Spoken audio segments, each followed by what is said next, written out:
ನಮ್ಮ political bureau head Maruti Pavagada news desk ಇಂದ ನೇರ ಸಂಪರ್ಕದಲ್ಲಿ ಜಾಯ್ನ್ ಆಗಿದ್ದಾರೆ. ಮಾರುತಿ ಪಾವಗಡ, ಒಂದು ಇಂಟ್ರೆಸ್ಟಿಂಗ್ ಸಂಗತಿ, ನಿನ್ನೆ ಬಿಹಾರ ಫಲಿತಾಂಶ ಬರುತ್ತೆ, ಹೀನಾಯ ಒಂದು ಸೋಲನ್ನು ಅನುಭವಿಸುತ್ತೆ ಕಾಂಗ್ರೆಸ್.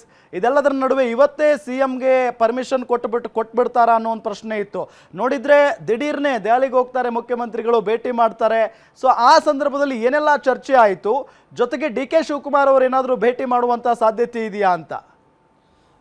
ಸಿದ್ದರಾಮಯ್ಯ ಮತ್ತು ರಾಹುಲ್ ಗಾಂಧಿ ಡಿ.ಕೆ. ಶಿವಕುಮಾರ್ ಅವರ ಪ್ರತ್ಯೇಕ ಭೇಟಿ ಬಗ್ಗೆ ಇವತ್ತು ನಿನ್ನೆ ಇದು ಫಿಕ್ಸ್ ಮಾಡಿದಂತಹ ಟೈಮ್ ಟೇಬಲ್ ಅಲ್ಲ. ಕಳೆದ 15-20 ದಿನಗಳಿಂದಲೂ ಕೂಡ ನವೆಂಬರ್ 15ನೇ ತಾರೀಕು ಸಿದ್ದರಾಮಯ್ಯ ಮತ್ತು ಡಿ.ಕೆ. ಶಿವಕುಮಾರ್ ಇಬ್ಬರು ಕೂಡ ರಾಹುಲ್ ಗಾಂಧಿ ಅವರನ್ನು ಭೇಟಿಗೆ ದೆಹಲಿಗೆ ತೆರಳುತ್ತಾರೆ ಅನ್ನುವಂಥ ಒಂದು ಸುದ್ದಿ ಇತ್ತು.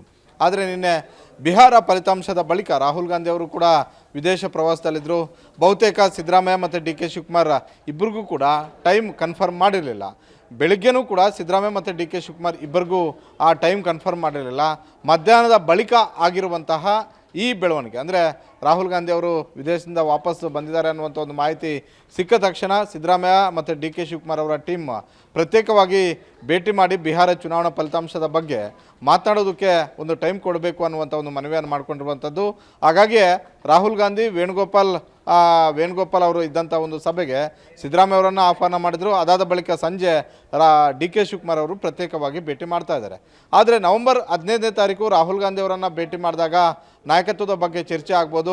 ಅದರಲ್ಲಿ ಸಿದ್ದರಾಮಯ್ಯ ಅವ್ರಿಗೆ ಏನಾಗುತ್ತೋ ಅನ್ನುವಂಥ ಒಂದು ಆತಂಕ ಇದ್ದಿದ್ದು ನಿಜ. ಆದರೆ ನಿನ್ನೆಯಿಂದ ಇವತ್ತಿನವರೆಗೂ ಕೂಡ ಸಿದ್ದರಾಮಯ್ಯ ಅವ್ರಿಗೆ ಒಂದಷ್ಟು ಸಿದ್ದರಾಮಯ್ಯ ಮತ್ತು ಅವ್ರ ಟೀಮಲ್ಲಿ ಆಗ್ತಿದ್ದಂಥ ಒಂದು ಚರ್ಚೆ ಬೇರೆ ರೀತಿಯಾಗಿತ್ತು. ಅದಕ್ಕೆ ತಕ್ಕಂತೆ ಅದಕ್ಕೆ ಸಾಥ್ ಕೊಡುವಂಥ ಒಂದು ರೀತಿಯಲ್ಲಿ ದೆಹಲಿಯಲ್ಲಿ ರಾಹುಲ್ ಗಾಂಧಿ ಅವರನ್ನು ಭೇಟಿ ಮಾಡಿದಾಗ ಅವ್ರಿಗೆ ಆ ಗ್ರೀನ್ ಸಿಗ್ನಲ್ ಕೊಟ್ಟಂತೆ ಕಾಣಿಸ್ತಾ ಇದೆ. ಅಂದರೆ ಸಿದ್ದರಾಮಯ್ಯ ಹಿಂದೆನೂ ಕೂಡ ಹೇಳಿದ್ರು ಸಂಪುಟ ಪುನರಚನೆ ಮಾಡಬೇಕು ಅಂತ.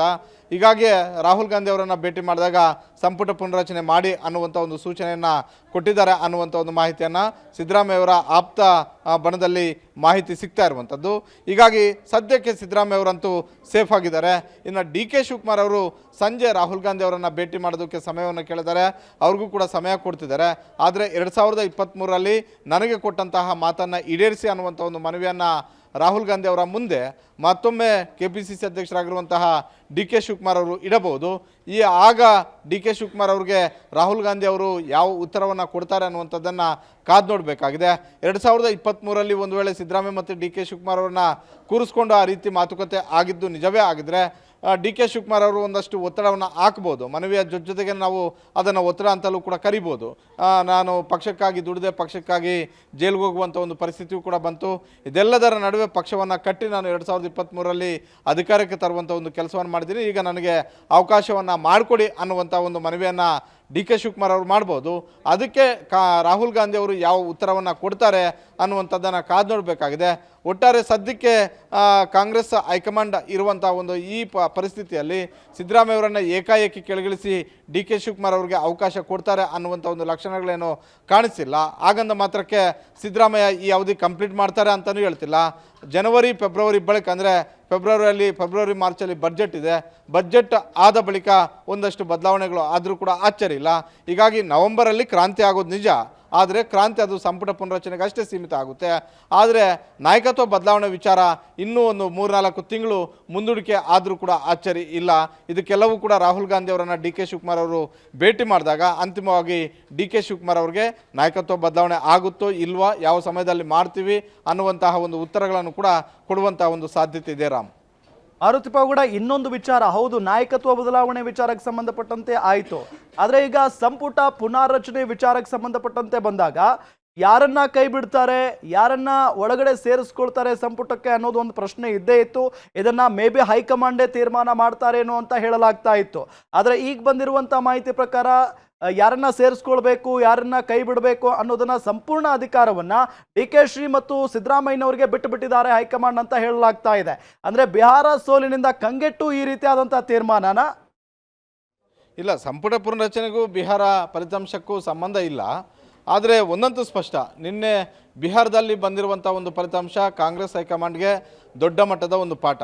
ಬಿಹಾರ ರೀತಿಯಲ್ಲಿ ಮುಂದೆ ಬರುವಂತಹ ಚುನಾವಣೆಗಳು ಆಗಬಾರ್ದು ಅನ್ನೋದಾದರೆ ನಾವು ಯಾವ ರೀತಿಯಲ್ಲಿ ಸ್ಟ್ರಾಟಜಿಯನ್ನು ಮಾಡಬೇಕು, ಎಷ್ಟು ಮಟ್ಟಿಗೆ ರಾಜ್ಯದ ನಾಯಕರಿಗೆ ಅಧಿಕಾರವನ್ನು ಕೊಡಬೇಕು, ಜವಾಬ್ದಾರಿಗಳನ್ನು ಕೊಡಬೇಕು ಅನ್ನುವಂಥ ಒಂದು ಲೆಕ್ಕಾಚಾರವನ್ನು ಹಾಕ್ಕೊಳ್ಳೋದಕ್ಕೆ ನಿನ್ನೆ ಬಂದಿರುವಂಥ ಒಂದು ಫಲಿತಾಂಶ ಭಾಳಷ್ಟು ಸ್ಪಷ್ಟವಾಗಿ ಬಂದಿದೆ. ಆದರೆ ಸಂಪುಟ ಪುನರಚನೆ ವಿಚಾರದಲ್ಲಿ ಬಿಹಾರದ ಫಲಿತಾಂಶವನ್ನು ನೋಡಿ ಕಾಂಗ್ರೆಸ್ ಹೈಕಮಾಂಡ್ ನಿರ್ಧಾರವನ್ನು ತೆಗೆದುಕೊಳ್ತಾ ಇಲ್ಲ. ಕಳೆದ 6 ತಿಂಗಳಿಂದಲೂ ಕೂಡ ರಾಜ್ಯದಲ್ಲಿ ಭಾಳಷ್ಟು ಹಿರಿಯ ಶಾಸಕರು ಒತ್ತಡವನ್ನು ಮಾಡ್ತಾ ಇದ್ರು. ಆದಷ್ಟು ಬೇಗ ಸಂಪುಟ ಪುನರಚನೆಯನ್ನು ಮಾಡಬೇಕು, ನಮಗೂ ಕೂಡ ಅವಕಾಶಗಳು ಸಿಗಬೇಕು ಅನ್ನೋದು ಒಂದು ಕಡೆ. ಆದರೆ ಕಾಂಗ್ರೆಸ್ ಹೈಕಮಾಂಡ್ ಮೈದಾನದಲ್ಲಿ ಚರ್ಚೆ ಆಗ್ತಿದ್ದೇನಂತ ಹೇಳಿದ್ರೆ ಯುವಕರಿಗೆ ಹೆಚ್ಚು ಅವಕಾಶಗಳು ಕೊಡಬೇಕು.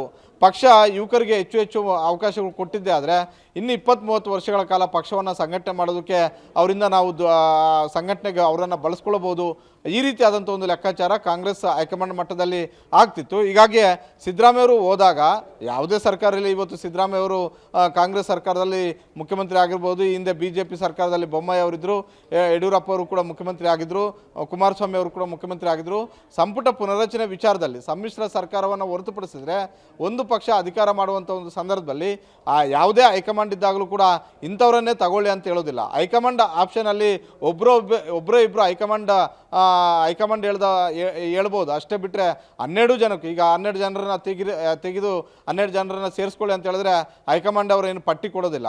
ಸಿದ್ದರಾಮಯ್ಯ ಮತ್ತು DK ಶಿವಕುಮಾರ್ ಸೇರಿದಂತೆ ಒಂದು ಸ್ವಲ್ಪ ನಮ್ಮ ರಾಜ್ಯದವರೇ AICC ಅಧ್ಯಕ್ಷರಾಗಿರೋದ್ರಿಂದ ಅವ್ರಿಗೂ ಕೂಡ ಮನ್ನಣೆ ಇರುತ್ತೆ. ಆ ಮೂವರು ಸೇರಿ ಫೈನಲ್ ಮಾಡ್ತಾರೆ. ಒಬ್ರಿಗೋ ಇಬ್ರಿಗೋ ಎಕ್ಸೆಪ್ಷನಲ್ ಆಗಿ ಕಾಂಗ್ರೆಸ್ ಹೈಕಮಾಂಡ್ ಆಶ್ಚರ್ಯ ರೂಪದಲ್ಲಿ ಎಂಟ್ರಿ ಕೊಟ್ಟರು ಕೂಡ ಆಶ್ಚರ್ಯ ಇಲ್ಲ. ಈ ಹಿಂದೆ BJP ಇದ್ದಾಗಲೂ ಕೂಡ ಇದಾಗಿದೆ.